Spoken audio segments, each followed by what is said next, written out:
Up, world? It's your boy KP. You are back now in the forum. The forum is a safe space where the brothers have real conversation. We chop it up. We talk about business, relationships, kids, all that good stuff. Y'all see us on these other platforms enjoying sports talk, sneaker talk. You see the shirt, everything like that. But we also have good talk about what's going on in the world. So today's episode, I got some special guests. These are some of my closest friends. They're going to join us for a good conversation about ego. So real quick, y'all going to see this video from Kevin Hart talking about ego and how do we get around that? Hov, can you sit down with me, man? I got a show. I want to fucking talk to you. Yeah. Hey, man, I got this thing, guys, I'm doing. Chris, man, you should go. What do you think about doing New York together? Fuck it, we can co-headline it. Let's split the shit down the middle. I don't care. Fuck it, Cav, yeah, let's do it. You think Dave will come to one of the shows? Let's ask him. Dave, what you want to do? Oh my God, guys, it's great. There's no egos. With real success and real fucking moves, the real ones, the real ones, there's no egos. Because collabs are collabs that don't question where I stand and what I am. Right. There's nothing about the next person that's going to affect or rock my world. I know I'm Kevin Hart. I don't need you to fucking validate it. Right. I don't need that. I have no ego. Yeah. None. I got a fucking tequila. I'm not competing with Dwayne. Yeah. It's not me versus him. You bring his bottle out here, I'll be the first to hold it up. I'll be the first to support my guy while I have mine. Because there is no ego. People don't understand that there's so much room for us all. But there's this warped view that there isn't. There's this warped view that it can only be one. That's the beautiful thing of Chappelle, me and Chris on stage. There's this thing of there can only be one. There can only be one great guy. No, it can't. It can be a bunch, actually. That's why they have so many different titles in boxing. That's why they have so many belts in boxing. So y'all already saw the video. We appreciate y'all tuning in. Again, follow us on Facebook, Instagram, especially on Instagram. You can follow us. We got the title right up here where you can see it. You know what I'm saying? And comment. We want to hear from y'all. We want to hear what y'all think. We want to hear how y'all going to deal with this ego situation. So let's just jump into this real quick, man. I'm going to throw this out to the panel. Anybody jump in and just let's talk about this, man. Why do y'all think, as far as our community, or even brothers in general, why do we have such a hard time with ego and being able to collaborate and work with one another? Anybody feel like free to jump in? I don't want to be the teacher calling anybody. I guess I will start. I think that was the plan originally, right? The plan originally when they brought our ancestors here was to make sure that we knew nothing about, or we forget everything that we knew about previous. So when you do that, if you think about how the whole situation kind of played out, it was tribes and people from all different parts of Africa that were brought together and that were all kind of lumped in together, and they were made to be separated from the jump. So when you have that baked into the system where you're automatically against one another, you put the house Negro in the house and they get different treatment than somebody else that's in the field. Right. You're already setting those boundaries. You're setting those things into play from the jump. Unfortunately for us is that we were okay with it, or at least, in the past it seemed like we were okay with just letting that continue to be the thing. Mm-hmm. And whenever we had an opportunity to really, connect, and we decided to not have ego and we decided to thrive together, you see how it went. It went really good. We had the Black Wall Street. We had, of course, parts of Atlanta that we had that were really thriving black areas. And, of course, once they saw that, they had to break that up. Right. So it was definitely a plan, I feel, in my opinion, for it to be that way.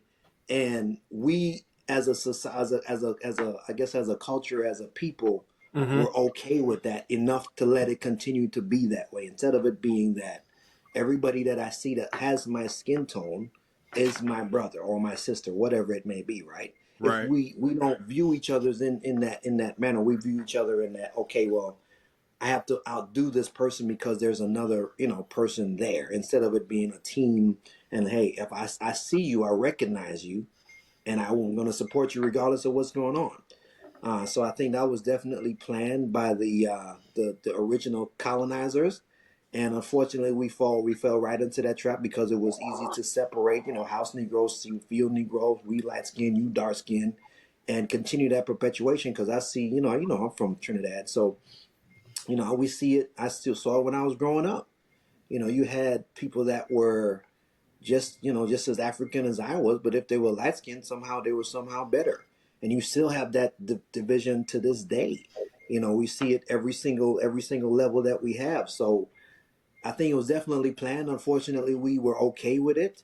I think now, especially when we have conversations like this, it's more of a Mm-hmm. purposeful. I'm Right. more purposeful when I support my people. I'm real obvious about it. Right. I'm real loud about it. I want you to know that I'm here for you. And I think that's the only way that we can change it is really to be purposeful about it and to not allow what we were, kind of surreptitiously taught to kind of go against and compete against each other. So That's dope, man. And real quick, we gonna take a sidebar since my guy brought up purposeful support. mm-hmm. This is for my man Goggins. He know that. He can see that we are purposely supporting his line. Y'all check out Fresh Division. It's dope. You see my man Cliff rocking it. Is a dope line. My guy is a genius with it. So that's purposeful 1000%. support. You know what I'm saying? We Well, purposely oh, put this on to support my guy. So so listen, this shirt that I'm wearing is not Mike's shirt, but it is Legion of Los Angeles. This is the only black owned and professional black cycling the crit team, the racing team in the entire country. So I didn't wear your shirt today, Mike. I'm sorry, but I wanted to still represent and purposely support another black entity, another black business, Legion of Los Angeles. They're my favorite, team. Of course, I started riding a few years ago, so I support them as much as I can, and so Mike always got your back. So I still wanted to, show them some love as well. so y'all Well, brothers. my shirt doesn't mean anything, but I didn't know that we were gonna be doing that today. But Hey, it You worked didn't out. get you didn't Hey, get the it worked memo. no, out. It worked I out. didn't get the memo of the black shirts and all that stuff. I didn't get the memo. But you here though. You support There it is. being There here. it is. Boy, Exactly. here. You know what I'm saying? That's love. Exactly. That's love. Yo, so Exactly. I want to hear from somebody else, man. Why do y'all feel like, the ego gets involved with us being able to collaborate? Like, what's the issue? Now, Dwayne gave us the history on it, but what do you think maybe the current issue is right now? Or, what's your thoughts on it? Well, nowadays, you look at it. You look on the internet, you look at all this, people, they want all these likes. You want to be the man, you want to be the woman, and it makes it hard to collaborate because when you see, people, they always look up to Right. that person that may have all the money, that person that looks like they're doing well. Mm-hmm. And Mm-hmm. that ego just makes you, it just makes you want more and more. And it makes you want to, it makes you not really like when other people are succeeding, more than you are. So that really right there stops you from really being able to collaborate. You look around and you just want more. You want to be that person, the one with the money. The ladies might want you because you're that person, you're that guy. So that's really what's going on right now. If you're the one, you're one notch above the other person. You got the nice car and all that stuff. That's what's going to get you in. So that's what I think people are looking at right now. Wow. What you Absolutely. got on that? What you got on that, Cliff? I was just going to add, I mean, I think Mike is absolutely right. It's really embedded in our culture today. Really, like, just think about growing up. I'm an 80s baby. So it was always like, who's the man? I'm the man. I'm running things, I'm doing things because it was a lot of individuality that was Right. being pushed on us to be the best in whatever class it was in. You know what I'm saying? So we never really had that camaraderie, except for maybe in a sports situation, but you still had Mm-hmm. that whole I'm going to do this, I'm doing that. And I think just to Dwayne's point too, culturally, just looking back at how they kind of stripped a lot of our ability to understand who we were as people, how we need to collaborate. You see that in today's music and our entertainment. I was talking. I remember the other day I was looking at having a conversation with some of my brothers, and we were talking about the whole Kanye situation, how Kanye was kind of talking about the situation with the Jews and all this other kind of stuff like that. And whether you agree or don't agree, Kanye had a lot of points. But the thing that I was observing out of this whole thing is we idolize what he was saying as an actual representative of our culture, but he's just an entertainer for our culture. And so I Wow. think as a community, we have lost the idea of who our leaders should be. And that is not an accident. That's on purpose. You know what I'm Right. saying? They replace our leaders with people that are entertainers, and those entertainers, they speak for us. You see them on news channels, whether they're for the white public or for the black public or whatever, and they supposedly represent us. And so we kind of fall into those lifestyles and those thoughts of how they perceive things, but that doesn't represent who we are. And I think that's where we are as we struggle today as a culture. You know what I'm saying? We're just Right. kind of lost. Man, that's dope, man. And you brought up a great point when you talked about sports, right? In sports, if you think about it, initially, especially most of us, we come from situations we don't get to play golf out the gate, tennis. These things are out of our reach because of the cost, right? In some situations. So most of us grew up playing a team sport, either like baseball, depending on where you live, football for almost all of us, and basketball for the majority of us. And when you even think about it from that standpoint, if you look at who we always kind of want to be like, it's Michael Jordan or Kobe Bryant or somebody like that. They are raised above their teammates. It's more about them than the team. Even you see that we watched, The Last Dance. It was more about Michael than the Bulls. So I think that's definitely something we got to start kind of paying attention to and maybe speaking differently on. That it's about the team and not just the one guy. But Goggins, I know you've been itching to say something, so go ahead and jump in here, man. What you got on this, man? Why do you feel like the ego is getting in the way of the collaboration? So 2 points I want to make. I guess one, you brought up sports and Michael Jordan. This goes to the topic that we're talking about. I'm a big sports fan. I'm not a huge sports fan, but to me, LeBron James is the greatest basketball player because of his character. And when it comes to ego and it comes to collaboration, LeBron James did what every guy in the hood claimed they wanted to do. LeBron took his group of friends and helped them get to billion-dollar levels. We don't see that often. Respectfully, Jordan didn't do that. LeBron James took his childhood friends. Well, not childhood. He took a group of friends that he was down with. Right. And he believed in them. And he helped them get to a point where, respectfully, they're all millionaires individually. They made it individually by themselves. And what LeBron could have had, he could have had an ego and said, it's all about me, and not help pay for their schooling and their education. He could have been that guy that would say, hey, it's all about me, but he did not do that. He did what, a lot of us claim that we want to do is bring our people up with them. And, they say money sort of, money exemplifies the person that you already are. Yeah, amplifies it. Yeah. Amplifies it. So that's what LeBron James did when he was like a millionaire, not a billionaire, but like a millionaire, or just not getting into it. And then, when I look at myself, what I've done like now, or even when I met you guys, when I had my photo shoot, y'all didn't ask me. I told y'all, I say, hey, as far as the culture, I say, hey, y'all come to my photo shoot. You know what I'm saying? And my photographer was my homeboy.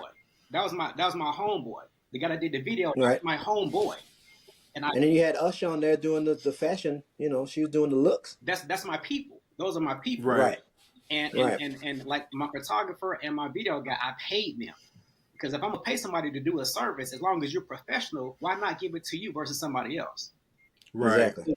When it comes to this conversation, the higher your ego, the more it's all about yourself. To me, the less you can get done, and the less the community really benefits. You know what I'm saying? Mm-hmm. That's real. That's real. Even clothing brands, like if y'all follow my social media, I shout out the other clothing brands all the time. I shout out brands, designers all the time. I shout out more clothing designers than they shout me out. And I'm not tripping on that because I still shout them out because I don't care. I don't mind because I know it's better for the community and I know how much that helps. So, yeah. That's dope, man. That's dope. I love that. Like you had a project and you were intentional. You said, hey, I'm going to intentionally include others in there. And not just the guys, but also ladies I know, people I know that may not have been seen yet, and a lot of people don't have that. Where did that come from to be so intentional to say, if I'm in position, I'm going to look out for my homies or my people? Man, I just think for me, man, in regards to this conversation, like I realized more gets done if you have a small ego. And then I guess for me, with me being 100% spiritual individual, like I care about the community. I care about mankind. So for me, like that's my motive is to look out for mankind and look out for human beings. I'm a community person. Like I'm a 100% spiritual person. So since I'm built like that, I want to help others. I want to help my homeboys. I want to help my friends. Like I want to, like it's in my heart. So having this conversation is I can't really relate because man, I like my ego is I'm still a human being, but my ego is minimal. You know what I'm saying? And I'm still going through the processes, but I'm just not wired like that. I feel that. Well, let me ask y'all this, man. When y'all in position, this is jumping ahead just a little bit. We'll get into some of these other questions, but when you are in position like a LeBron James, or even in your regular life, maybe you on at a certain job and your homie not. You know what I'm saying? Or something realistic that we all dealing with. Do y'all feel responsibility to try to look out for your brothers and your sisters or people that you know that, hey, they do good work? You know what I'm saying? Not just put anybody on, but they actually could do the job. Do y'all feel a level of responsibility to do that? 1,000%, 1,000,000%, infinity%. Yes, hell yes, absolutely, hell yes, yeah. So, I'll put a caveat to that though. I'll put a caveat to that because for me, speaking for myself, I feel I have that responsibility absolutely. However, it depends on that individual and where they are in their life. And one of the things I've learned over so many years, I'm not going to disclose how old I am, but it's for so many different projects and things that I've worked on. You know, I've always wanted to bring my people around me. You know, I think that's just natural because you always want your boys, your community, everyone to grow at the same pace you're growing. right. However, unfortunately, it doesn't always work that way. And so sometimes you have to do a little bit of work, pave the way first. And just like how Mike G was saying, talking about, you know, just it's in him. He's a spiritual person. I had to grow myself spiritually to understand that I can't bring everybody at the same time. Right. You really got to get out here, do what I got to do. It's just like how they say, you know, put your life mask on first, or your ventilation mask on first before you can help someone else.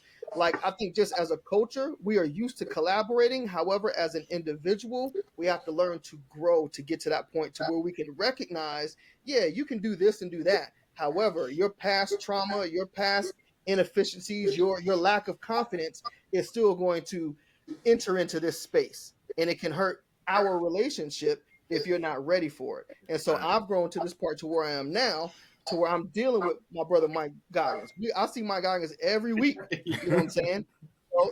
So we're together all the time, but we've grown to that point, and I've recognized who he is as a person. And now I can say, hey, I've got this opportunity, and I know who to give it to because he's ready to accept it. You see what I'm saying? And I think that's dope. That's what our issue is that we kind of jump into things wanting that person to be ready, but they just not ready yet. Yeah, just got to give them some time. So that's dope. All right. Well, and I think Kevin did kind of mention that as well. Like, you know, not just letting everybody get on the boat, so to speak.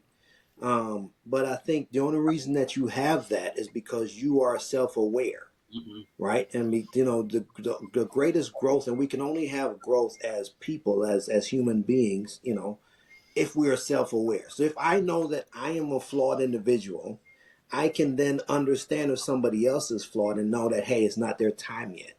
And then not be against, I'm not against you. I'm just saying you're just not there yet. Yeah.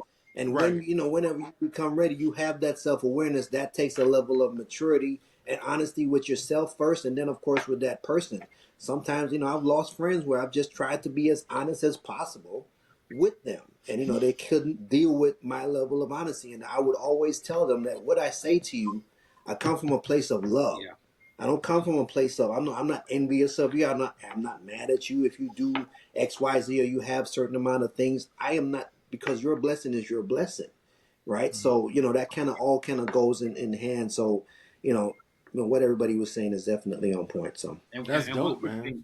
One quick thing I'll say is, you know, to Cliff's point and Dwayne's point, when I brought the people on, they had an expertise and they were good at it. Like my photographer was my big brother. I saw him get good at it. And once he got professional, I said, okay, it makes sense for me to break bread with you. My video guy, which is my brother, I saw him get better. I saw him go from one camera to two cameras. So once I saw him got to that level, I said, okay, it makes sense now. I'm not just going to have $1 million and then just hire my homeboy to be my accountant. Like, you know, I'm crazy. Right. Professional, then it makes sense for do business with you versus somebody off the street. Because it feels good when I paid my people. Even the shoot I had a couple of years ago, I had one of my homeboys, his son wants to get into photography. So when I did a photo shoot 2 years ago, instead of renting one section, I rented 2 sections just so he can have his own space to shoot. That's Wow. dope. He can get better. That's dope. You know what I'm saying? Mm-hmm. So just like Right. making opportunities for him to get better, so he can get some professional shots and have that under his portfolio. So I want to watch him Right. get better to the point where I'll say, hey, you know what? Now why don't you be my full-time photographer? That's dope. Right. And Mike, like you said, you only got to that point because you understand what it looks like, right? You understand the work that he's putting in, you see it, and therefore the reward is, hey, I believe in what you're doing. You're serious about Yep. it. Let me invest in you. Sure, it's going to cost me a little bit of change to rent another space, but because I see that you're serious about what you're doing, I can invest in it. I can put that that upfront down payment down because I know that it's going to come back 10, 12, fold or whatever. So yeah. That's dope, man. And I think it goes to kind of the next thing we kind of transition into is that we have to break this thought that it can only be one of us at the top. Yeah. That we can't all sit at the top together and be like, yo, man, this is great. We all here. We made it together. We have to break that cycle of it can only be me, or I got to be a little bit ahead of you, or I got to make a little bit more money than you for me to feel good about me. So Mike Brown, man, how do you suggest we break this cycle of it could be only one of us at the top, or it's good if I'm doing a little bit better than you and you like a little bit behind me? How do we break that, man? That's a hard one because that's all you hear nowadays is it's lonely at the top, or only one of us can make it at the top. But I guess people have to see brothers and sisters and stuff getting together and actually doing it together. I know it's a little difficult sometimes because everybody has their own agendas, and and people have that mindset, and then jealousy kicks in and all that stuff. But I mean, if they're seeing stories of 5 brothers like us getting together doing something big, and everybody doing their part and stuff like that. I mean, that's how you break it, because you'll see 5 people doing it, then you're like, well, shoot, I can get together with some of my friends and we can do this because my friend does this and they do this and we can come together. So it's just seeing it happen, basically. That's how you break that cycle. So do you think also what helps break that cycle is us being humble enough to say, to Gaga's point, maybe I don't know this as well as I thought I did. Can I ask some questions? Can you school me on this? And I'm gonna go to you again, Mike Brown. I want everybody else to jump in here too. One of the things that he schooled me on, this guy knows agriculture. Like, he knows agriculture. He's a horticulturalist. And I wanted to grow some stuff. And instead of me going in my backyard and like, I don't know what I'm doing, I just ask questions. And I didn't feel bad about it. But Mike, how do you feel like it? What is the process when you don't know something to get comfortable with, like being mentored by a homie or asking a question, even a peer that's your same age that may know a little bit more than you about that topic? Well, I mean, it's kind of like what you were talking about. You just got to humble yourself and ask. If you don't know something, you ask them and you accept their guidance and you do it. And I mean, you're gonna mess up, especially if it's something you're not used to doing. You're gonna mess up. I messed up a bunch of times, but I mean, that's the thing. Just be humble. Ask the questions. Also try to learn on your own too. Read some books, do what you got to do, and I mean, it makes it easy that way. You can get it done.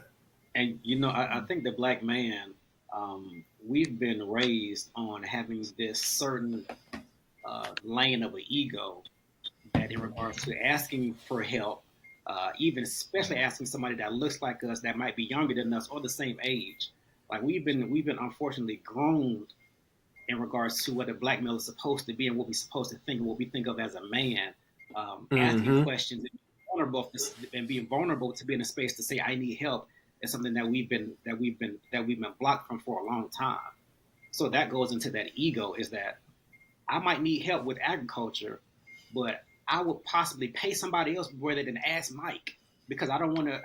That might be a sign of weakness. I'm too crazy. My mind is so crazily detangled that I might pay somebody else versus asking Mike for help because my ego, which is crazy. That's true. Go ahead, Cliff.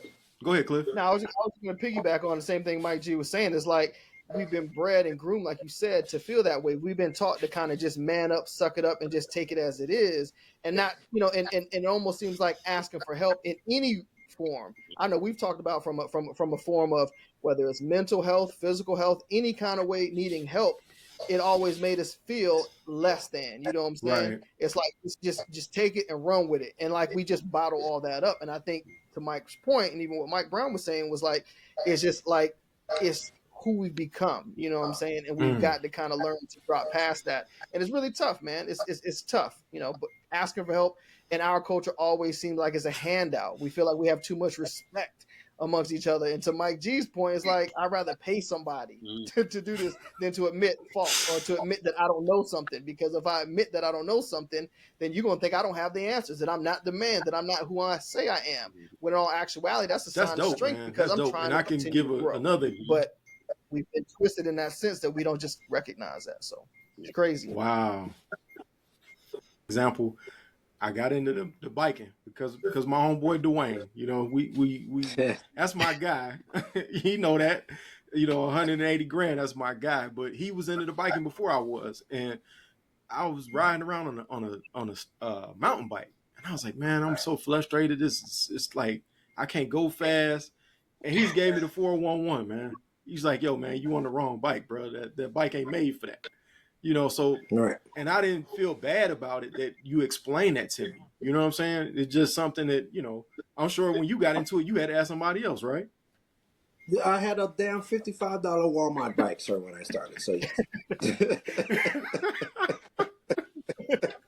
55 whole American dollars. You was going real slow, huh? Listen, I was taking my time, bro. I was taking my time. But like I said, I think that, again, it goes back to, are you because again, once you become self-aware, you can't become unself-aware. Right. Yeah. So, that's why therapy is so freaking necessary. Meditation is so freaking necessary, because once you are, because, as we, I know, Mike, you don't have your kids that you birth, but you do mentor kids, through all of your efforts. But once you become a parent, you understand your parents better. Right. So I don't get mad at my dad anymore. For shit that for stuff that I used to get mad at my dad about. As a father, I understand now. He was just trying to figure it out. Right. There's no rules with this stuff, man. Every single child that you have is different. And once you're self-aware and you understand that every kid, every person that you're going to interact with has their own set of goals, their own personality. You may have, sired them, so to speak, quote unquote, with your significant other, but they're not you. Right. Right. Yeah. And once you understand that, you have to approach them in that manner. So I could come to Mike and say, hey, Mike, I would like to start my own clothing company. I have no idea what the hell I'm doing. And be okay with being taught by my friend, because I know he knows what he's talking about. If I want to get into horticulture with Mike Brown, I'm going to ask Mike Brown. Right. But I have to be okay with that. And I think a lot of us, because of, everything that we have been taught by previous generations, like, I don't get mad at them because they did the best that they could, right? They moved the bar a little bit further. Now our job is to move it a little bit further. Next generation, they move it a little bit further. So I don't get mad at them, but I understand that they were limited in their understanding and their scope of what it takes to be a black person, takes to be a black man, a father, example, whatever it is. So I don't get mad. I take it for what it is. I accept them for who they are, and I deal with them where they're at. Once you can do that, you have no issue asking for help. You have no issue saying, hey, I don't know the answer to this. Right. And that doesn't mean that I'm weak. It's just that I don't know what the hell I'm doing. I started a job, 2 months ago now? I've never been in a dealership before, ever. Right? This is a brand. I'm drinking from the fire hose. I tell them every single time. I have to interact with people that I, quote unquote, know more than. Because guess what? They know more than me about selling cars. And I can't act like, oh, I came from the OEM, so I know everything. You guys are stupid, blah, blah, blah. No. I got to come to the used car man. I got to come to this, because guess what? I don't know what the hell I'm doing. And the only way I'm going to get there is to be humble enough to understand that, yes, I don't know everything, and I can ask for help. And that doesn't make me weak, because as we continue to grow, our job is to learn. Our job is to continue to get better, to not think that we know everything. Because, we know everything at 18. Did you know everything at 18? I thought I did. I did. Listen, there's not much you could have told me at 18, right? It's not much that you could have told any of us at 18. Facts. But now, as we get into our 40s, we approach. For me, I'm rapidly approaching 50 or whatever, right? I understand how much I didn't know, right? And I understand the processes that I have to go through in order to get to know. So once you're self-aware, like I said, you can do almost anything. And I think that's the biggest hurdle that we have. Just as particularly Black men, that's the biggest hurdle that we have, is that we are so caught up in what we think we should be, we don't allow ourselves to be ourselves. That's dope, man. That's dope. And I gotta give you a shout out, Dwayne. I gotta point some out. So y'all that don't know, me and Dwayne have a sneaker vlog, The Culture. You know what I'm saying? You could check us out, The Culture One. But when we would be doing videos, we kind of had defined roles, right? So I was first behind the camera and doing the editing and stuff. And Dwayne will always be asking me questions about like, yo, why you filmed it that way? What were you trying to go for? Or tell me about why you edited this way. What software did you like? And I never got frustrated with it because somebody had to tell me. I asked questions. I had a homeboy that I went to like that. But I just would appreciate the fact that he just kept asking. And then he might put something together and be like, hey, what you think about this, KP? Oh, man, that's dope. You might want to try this, this, and this. And it just opened up a whole new layer to our friendship and our partnership that I didn't feel like, oh, man, he going to break off and do something and now we against each other. It just felt like love, like, like, hey, I appreciate that he asked me the question. And I appreciate I could actually share the information with somebody. Because, I mean, what does it do me any good to have all the information and never share it? That's not good for anybody. So I just wanted to point that out. But you talked about something that was also really important, like the process you go through to be in a position to humble yourself. What does that look like to y'all? That process of becoming self-aware or going to therapy. What does that look like? Anybody jump in, please. Say it again. Say it with your chest. KP, you went out. Now I said, what does that process of becoming self-aware look like to you guys, man? Can y'all hear me? How did you get there? Like, was it there? All right, yeah. What does that process look like to become self-aware, to be able to humble yourself? Was it prayer? Was it both? How y'all speak on how y'all got there? For me, it took me losing almost everything I had.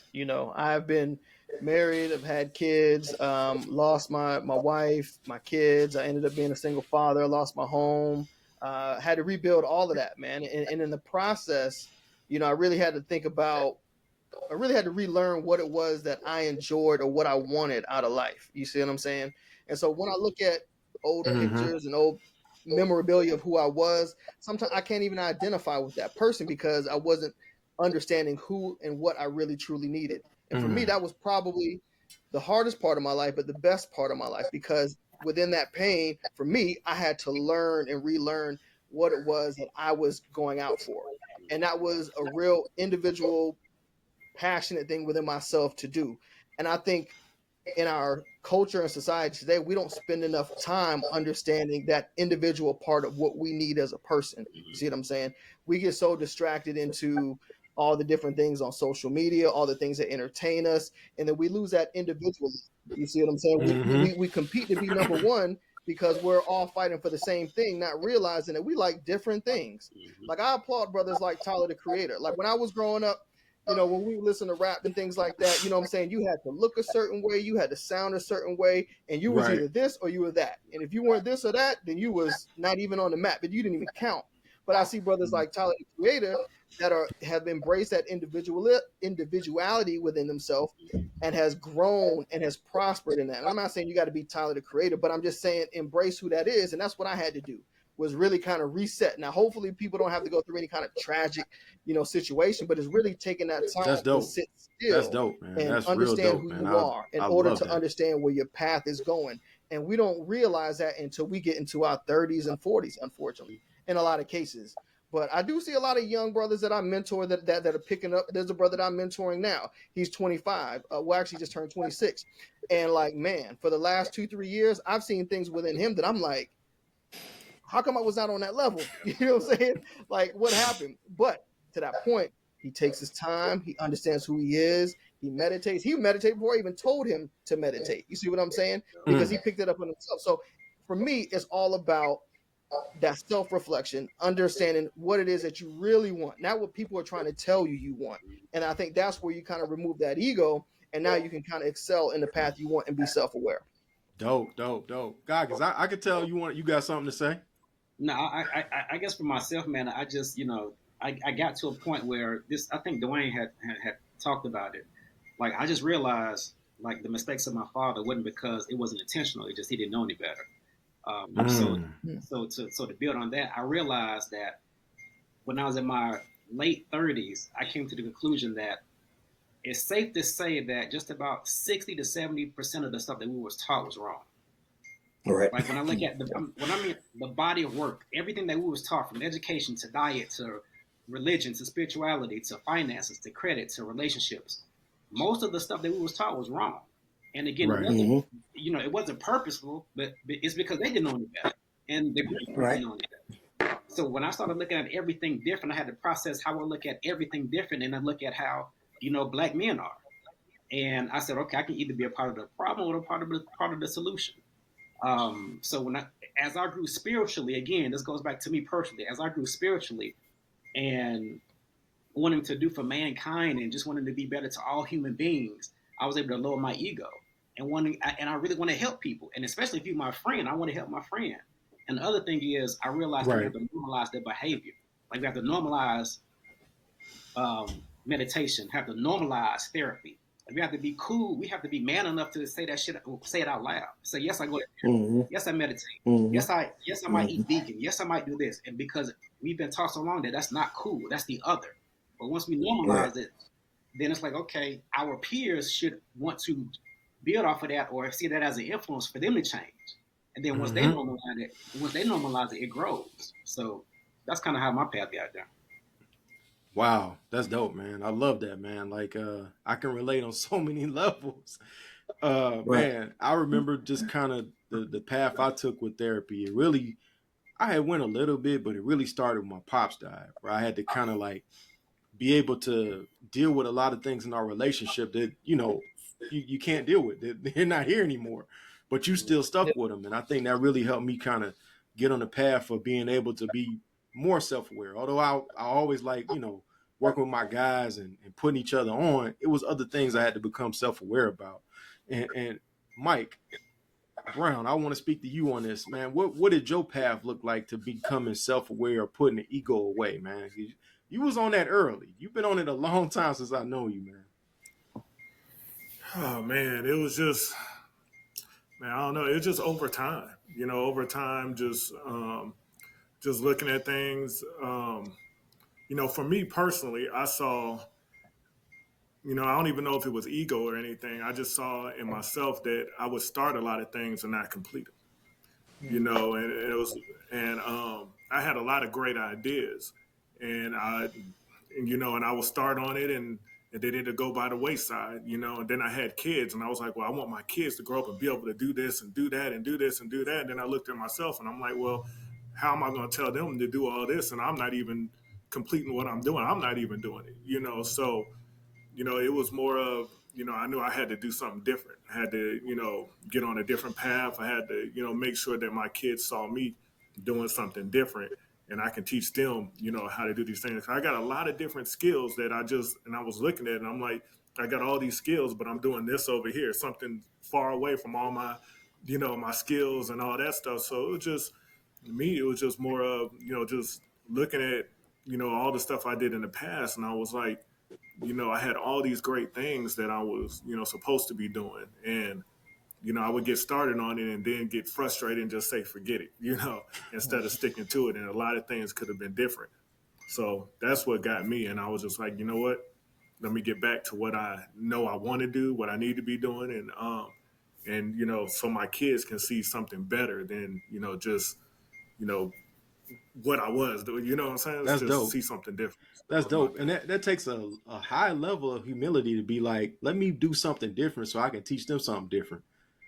And not Right. saying I got all the answers because I'm the dad now, or even being Right. okay with this is what I thought I should be doing, or what the world or outside influences say I should be doing, but this don't really fit me. That ain't really for me. And kind of being okay with Right. switching that up, man. That's dope. So this is the last question, and we're gonna jump into some actual real life stories here in a second. But for y'all and anybody, take the wheel on this. What does collaboration look like to y'all with the brothers or even the community or friends? What does that look like? Collaboration or putting somebody on. What does that look like to you?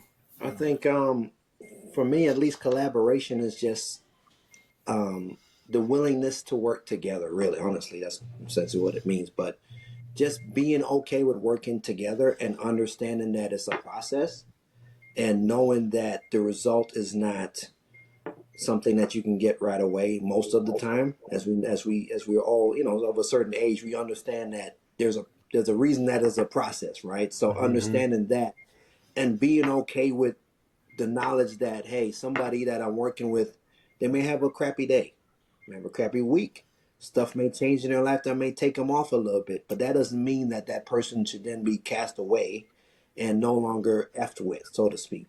So understanding that, again, goes back to the self-awareness. Again, it's going back to understanding that you two are imperfect, and giving that person, that the people that you're working with, that grace and that support that they need. Because I know, just living life, you like, Cliff had mentioned about, the person that he was before. I think that I don't look back on the person that I was before and think that I was a bad dude. I mean, he was just freaking trying to figure this thing out. So I appreciate him.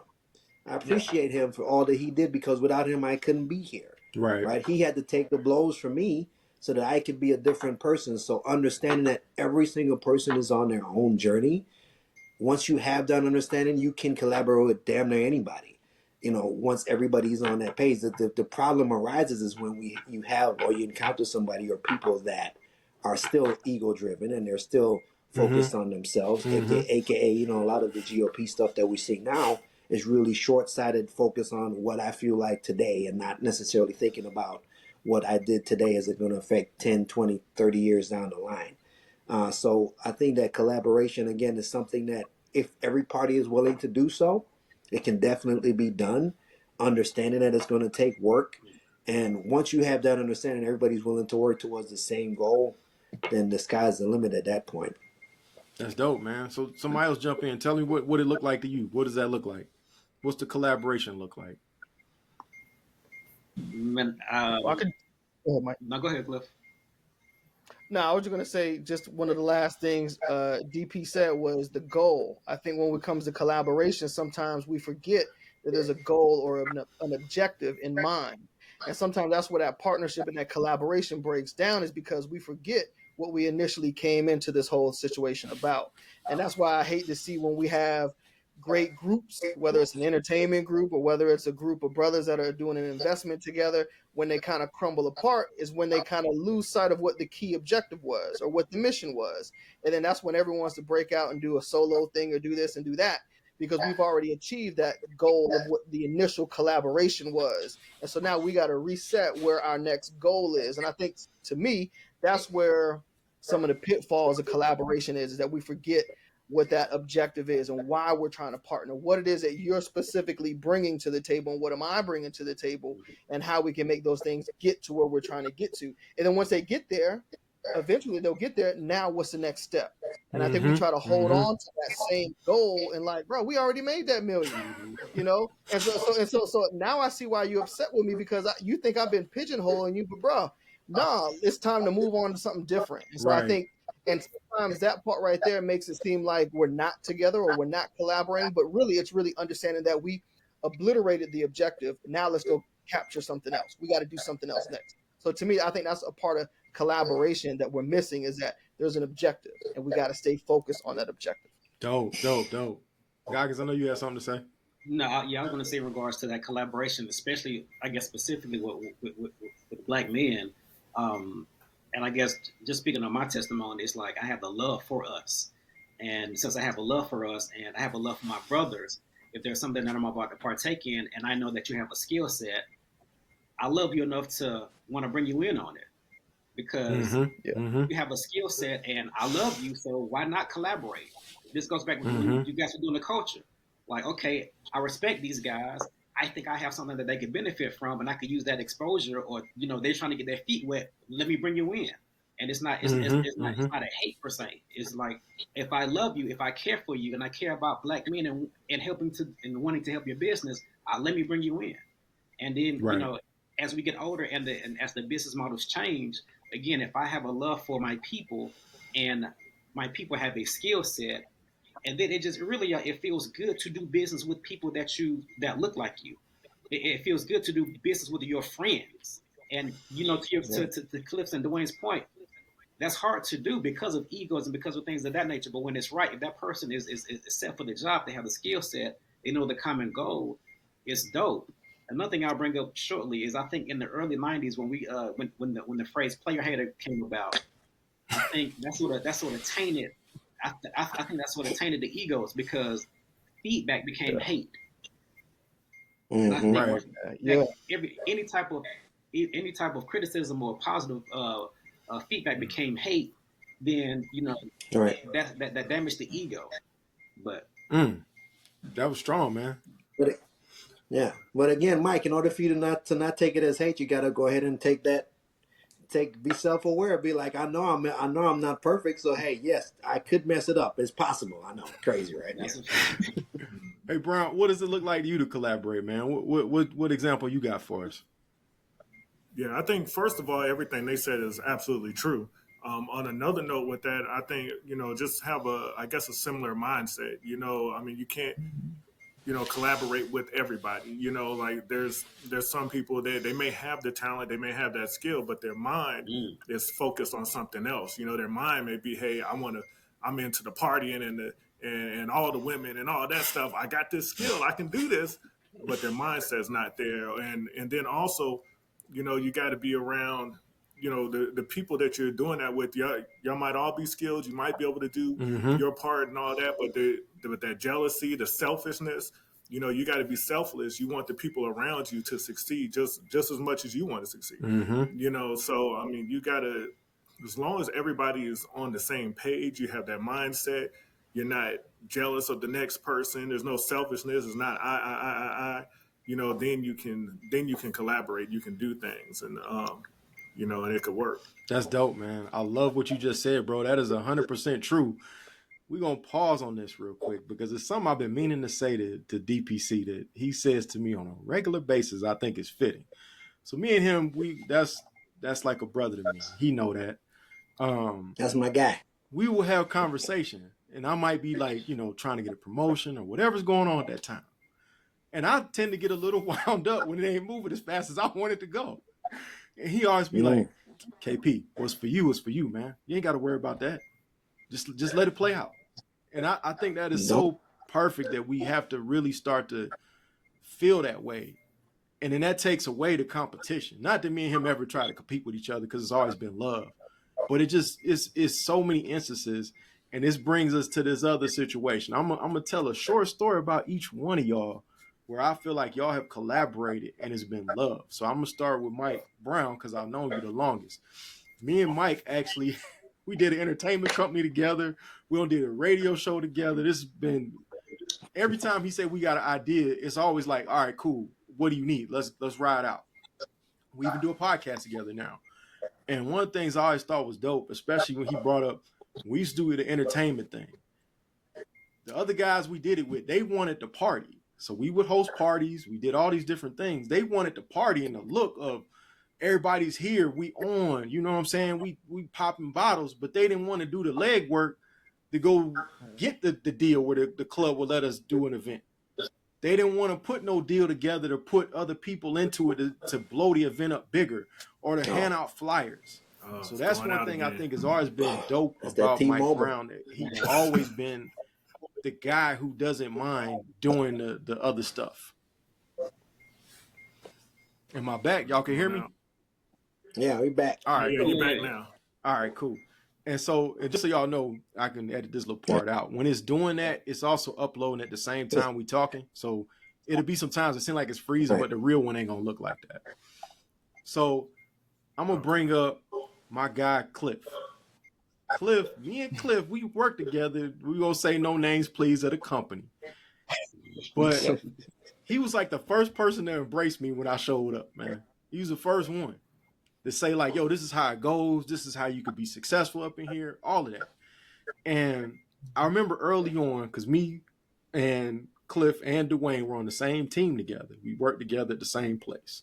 No names, please. But he was the one that was out of all of us that was the most ready for the next step, like to be a manager and all that. And it wasn't even close to like, yo, he that good. You know what I'm saying? And I watched him get overlooked, and I never saw the brother like say anything foul. I never saw him lose his cool. I saw him. I was more pissed than he was. Yeah, we would be mad. I remember one of the times More mad than he he was. went up for a promotion. He didn't get it, and we were hot. We was mad, like, okay. And so What the hell? I remember a conversation. Me and him stepped into an office, and I said, "Look, man, we gonna do these projects together, so they could see what they missing out on." And from that point on, me, Cliff, and Dwayne, and some other people, we worked on project after project after project to highlight Cliff so he could get over the fence. Because we like, yo, if he get in the room, he could tell us what's going on. Yep. And that ended up working and opened up new opportunities where we was able to bring in Goggins to work at the same company as us. You know what I'm saying? And I think, Cliff, we put on what, about 6, 7 brothers at that time? It was a couple of us. Yeah, there's a couple brothers on it that didn't make it to this call, but yeah. I mean, we tried to stack the deck as much as we could. How many brothers can we put in here that can actually do the job? And then here comes Goggins. So at this point, me and Dwayne had just started the culture, the sneaker vlog, and it was actually Dwayne. This is how it started. We saw each other. We noticed, yo, you a sneakerhead, I'm a sneakerhead. We used to see each other every day. Mm-hmm. And he was like, yo, why don't we do a sneaker vlog? But we're going to do something different than what everybody else do. And so I remember Goggins told us about his clothing line, and he really was very humble about it. He didn't really just tell us. He just like, oh, I make shirts, man. It ain't nothing big. And it really was something big. But from the beginning, me and DPC ain't have no relationships with nobody. We ain't have no juice or nothing. And he was like, yo, y'all want some gear? Shoot, wear it in the shirt, shop me out, whatever. Y'all want to do my event? Every time he put up an opportunity to collaborate. I ain't never had, and even with this, with the forum or anything else, I've never had to ask Goggins more than one time, and he always shows up for you. So one, I appreciate that, bro. You got a real heart for the brothers, man, and you know I really appreciate that. I could be having a horrible day, and Goggins gonna have time for me to, to vent. I remember I had got a promotion, right? And it was rough. I didn't really know what I was doing yet. And I was driving a lot. And one day he just called me out the blue. I'm on the way to where I gotta go to my territory. And he like, look, man, you sound like you kind of stressed out, bro. Let's just talk this through. This man was on the phone with me for like an hour and a half in the middle of the day when everybody's supposed to be working just to make sure I was good. So that's to me what collaboration looked like and looking out for your brother. And then we're going to get to DPC, man. This has been my man, 180 grand, man. And we did the culture together, and I think it was really successful. I think you probably agree, right, DPC? You know, we did our thing. We did our thing. We had all the big sneaker guys on there, the Jumpman Bostics, the Mike We had Bridges. Mosh on there before Mosh was Mosh. Right. We actually, and this is so dope, me and DPC actually have a one-on-one of a Mosh design shoe that I got one and he got one and nobody else got it. So that's dope. We did an event with Puma out the gate, man. And one, I appreciated him doing it with me every time he showed up. Me and him might not agree on how to do something at the time, but we always came to like what was best for the culture, not like what made me look good or made him look good. And one of the things that was dope about DPC, we went through this process. It would never be somebody, he'd be like, yo, man, that dude ain't big enough for us. We ain't going to talk to him. We ain't going to cover that guy. And a lot of times that happens with our people where we will skip over somebody because they don't have a name yet.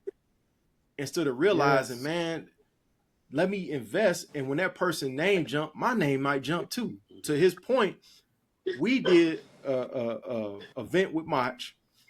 His customs go for what, like 20,000 DPC, something like that. Something stupid, right. You know. This man did customs for LeBron James, Dwayne Wade, all these different people. You know what I'm saying? Now he got his own sneaker line. And now that's dope that we could say that, you know what I'm saying, the dude showed us love. When we started out, Ryan Cameron jumped on every interview with us anytime we asked. We didn't even have to ask him twice. He showed us love, man. But this is the biggest compliment I can give DPC. Not only did we do that together? He left from said company that the three of us worked at, me, Cliff, and him, and went to another place. And Goggins. And Goggins, and was doing good over there. He was doing his thing. He was all Right. by himself. He was doing his thing. And so, like, my time had run out at that company. He just called me. He's like, yo, man, you want to come over here? I think you should do that. He said, I'm going to put the word in. Whether you're going to act on it or not, I'm going to put the word in. And to his point, that ended up being a big catapult for me. And I could say nothing but thank you for him. And then what was so funny, he left that said company, went to the OEM, and was like, hey, man, I think you should come over here too. And then we went over there and rocked out together too. So, I mean, it's always cool when your brother will reach a hand back when they get over the fence and pull you in too. And I always appreciated him for that. And even now that, you know, we live in different states, so we don't get to do the culture the way we used to do it and everything like that. And he went off to do some other ventures. He know I always support him no matter what. And anytime I do a culture video, whether he in there or not, it's always KP one half of the culture.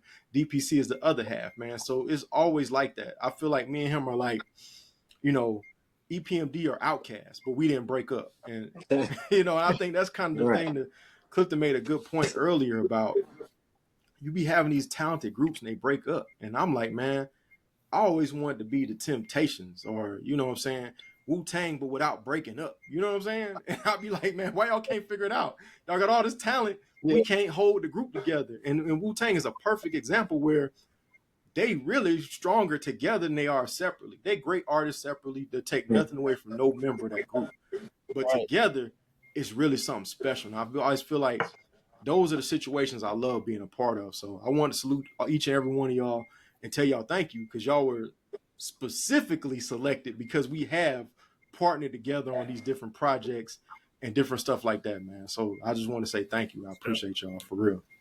Appreciate it. Yeah. All love, man.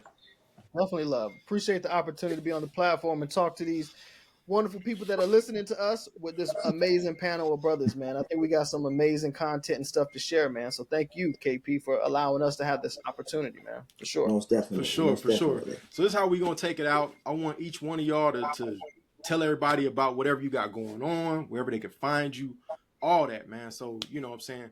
We'll just start in a reverse order. We're going to start with DPC, man. Where can they find you? What message you want to leave the people with? What do you want to plug, sir?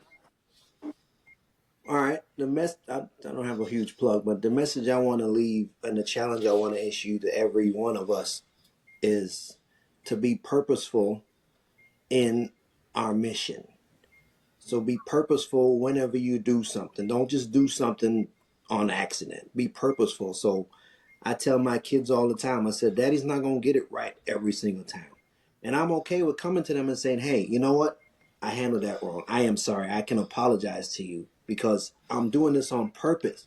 So you can see that even though I am here and you may view me as here, I am still a person and I still understand that I have faults and I have frailties and bad days and crappy days and days that I just don't feel like being bothered. But I want you to understand that I too can see that in you, and I'm not going to hold that against you. I'm not going to say, hey, well, you messed this up, so I'm not going to do X, Y, and Z. I'm going to say that, hey, you messed this up. Now we have a chance to recognize what we did. How can we improve upon it? And really being, and I think that's the big connecting tissue, so to speak, with everything that we spoke about today. Every single example that you guys gave, every one of you guys were purposeful in what you did. When you made a decision to say, I'm calling X this person, I'm asking this person to do what, it was on purpose. It wasn't my mistake. It wasn't that you was just, driving down. It was, oh shit, I remember Cliff did da-da-da-da.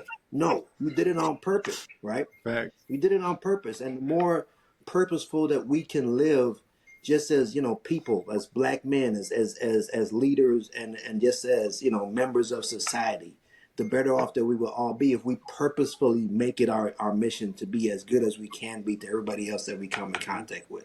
We are going to eventually change the narrative. We're going to change what the perception is on what we are when they approach us or whatever. I do it on purpose. When I talk to my customers now, to quote unquote plug what I'm doing right now, I'm the internet sales manager for Audi Melbourne. Shout out to my team over there.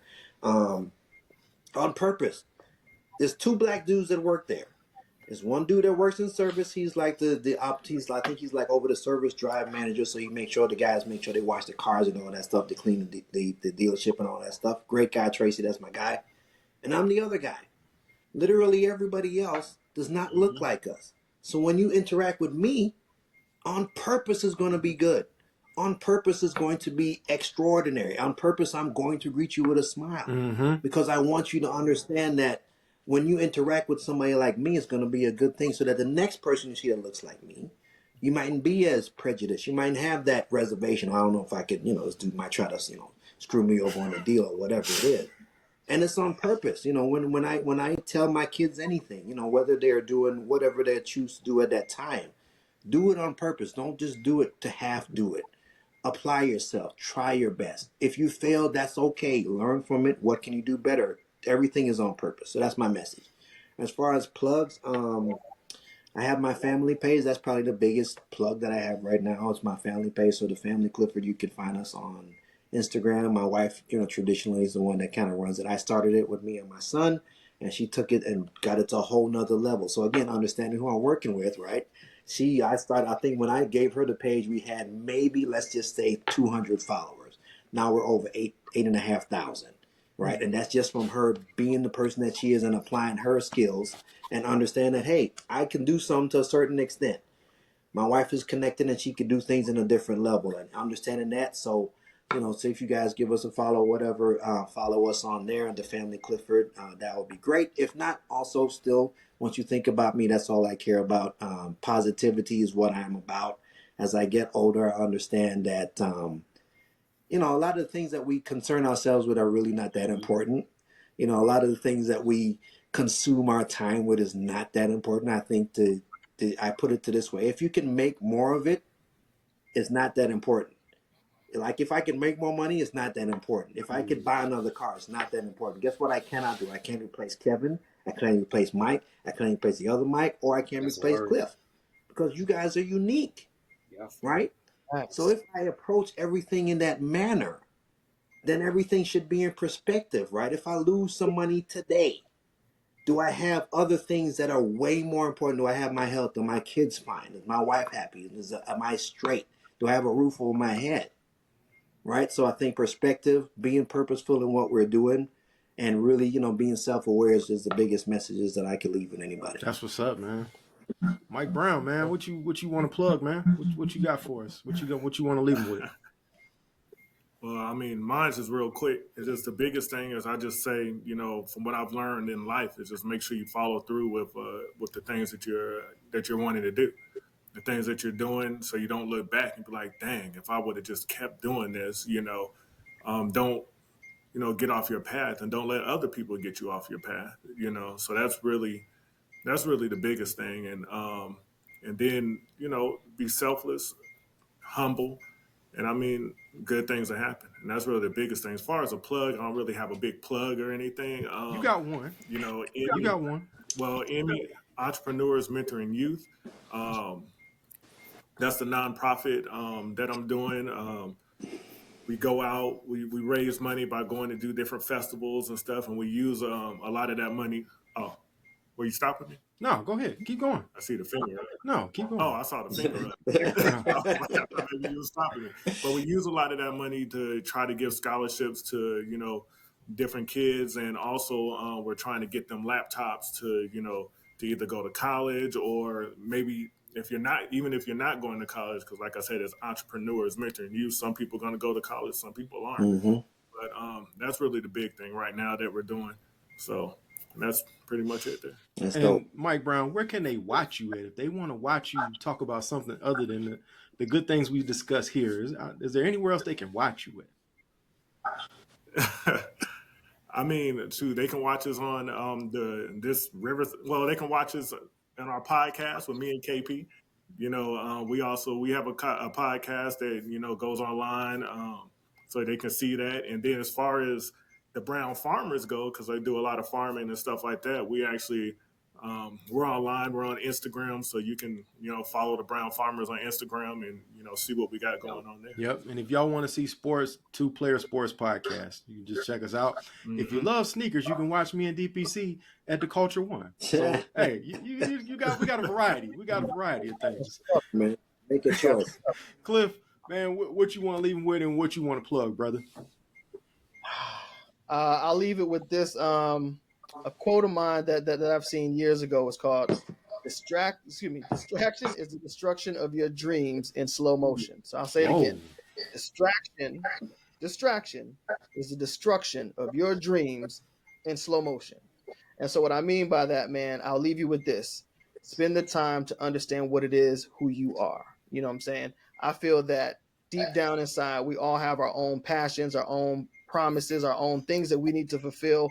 Spend the time to try and understand what that is. I guarantee you it'll make you a more whole person. It'll make you a more successful, confident person in understanding in what it is that you are supposed to be doing in this experience, whatever you want to call it, whether you have a certain religious or cultural belief, that's on you. I won't preach to that part, but I will say continue to invest in yourself, because at the end of the day, those are the things that you can't replace. Just like how Dwayne was mentioning. I mean, there's no way to buy back time. There's no way to buy back opportunity.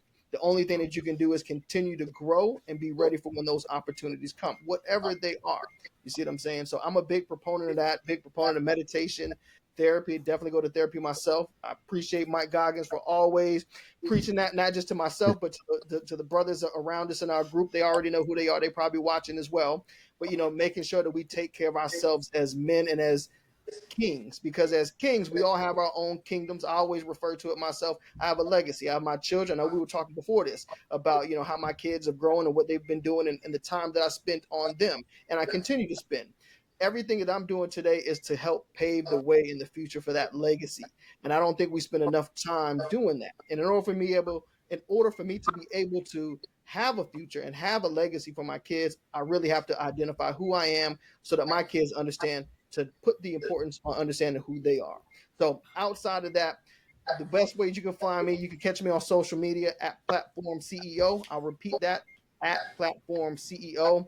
I do a lot of work with Project Future. I want to shout them out.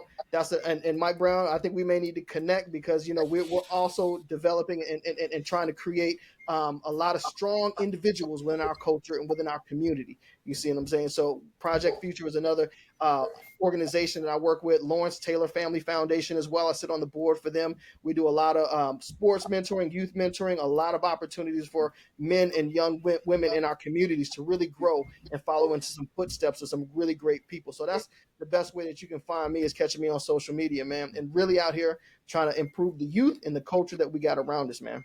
That's what's up, bro. That's dope, man. I'm gonna make sure y'all brothers connect so y'all can collaborate. You know what I'm saying? Yes.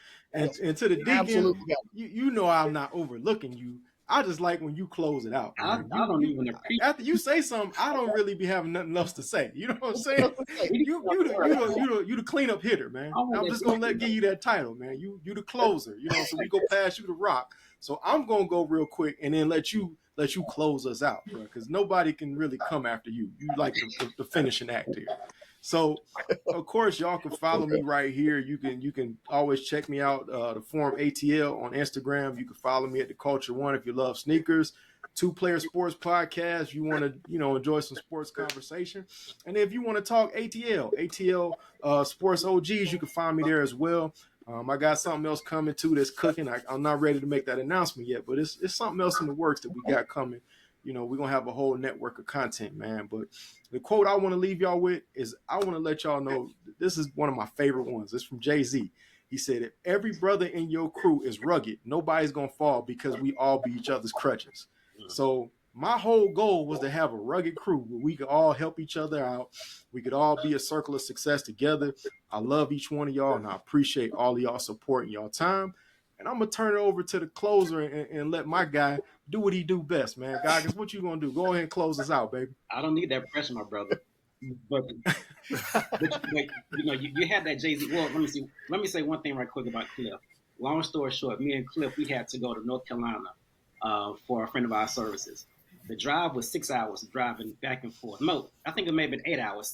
4 hours, 2. It was something like that. So out of 8 And it was a hurricane. hours, I was saying it was a hurricane too that just went by during that but time too.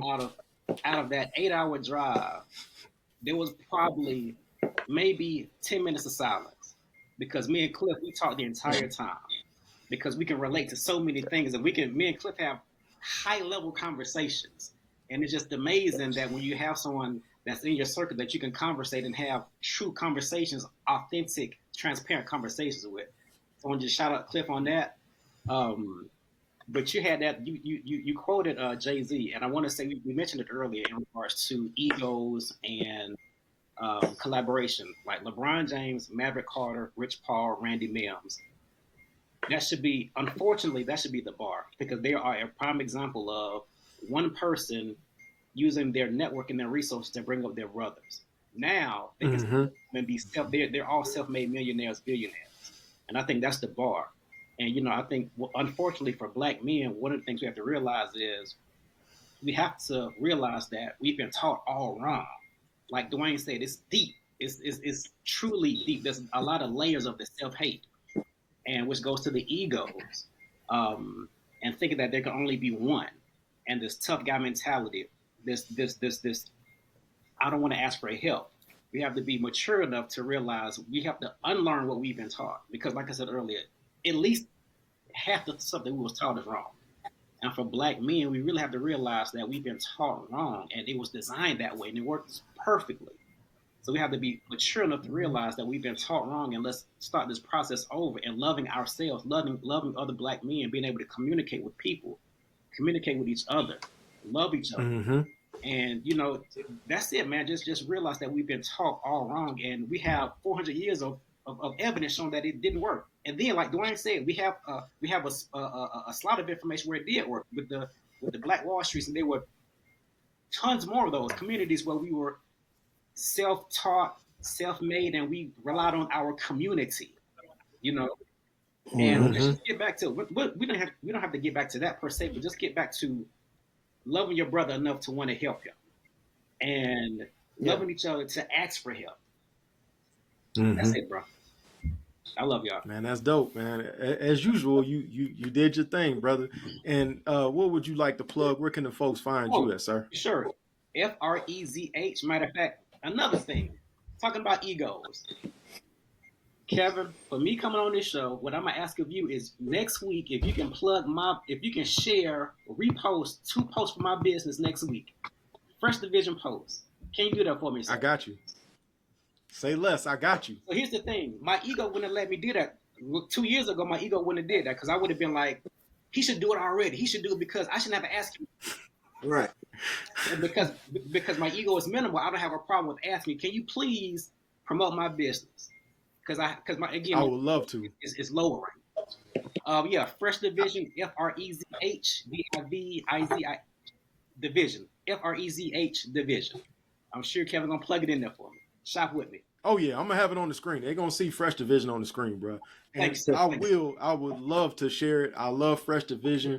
I'm a big fan of it. The quality of the clothes, love the designs. He got a lot of dope designs. If you like t-shirts, he got that. You like hoodies, he got that. He got sweats. Hey, during the pandemic, my guy pulled up on me. Not only did he have a whole sweatsuit for me, he had a mask. So I mean, he be thinking about everything. And plus, I mean, the hat game is crazy, man. So definitely Fresh Division is dope. Right. We appreciate everybody for joining us. Continue to follow us. Please comment. I want to hear from y'all. Y'all comment. I'm gonna shout you out for commenting. I want to hear how y'all collaborate. What are you doing to break the cycle? What are you doing to bring your brothers along? Or how you throwing your hand over and pulling another brother up? Or how you even ask questions? What questions have you been asking? Because, I don't have all the answers. I ask these guys a lot of times, and I appreciate that they answer and they make time for me.